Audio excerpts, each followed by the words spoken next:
Voici le drapeau du 3e régiment étranger d'infanterie,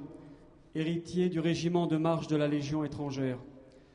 Créé en 1915 par le regroupement de plusieurs formations de la Légion étrangère, le régiment de marche de la Légion étrangère, auquel Lazare Ponticelli a appartenu, a regroupé dans ses rangs les quelques 30 000 étrangers qui ont voulu manifester leur attachement à la France en venant servir dans les rangs de son armée.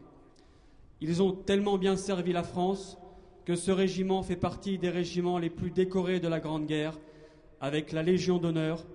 la médaille militaire et 9 noms de bataille inscrits dans ses plis.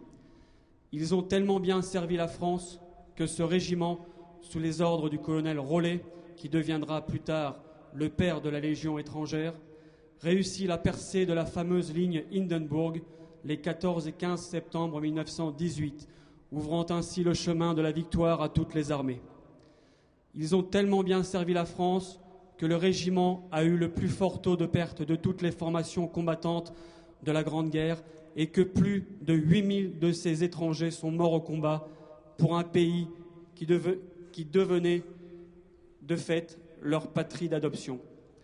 Par leur sacrifice, ces étrangers ont montré la voie et l'exemple à tous leurs descendants.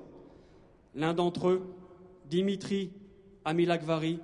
à la fois prince géorgien, officier français, héros de Bir Hakeim et compagnon de la Libération, écrira quelques jours avant sa mort en 1942 au combat d'El Alamein: « Nous, étrangers,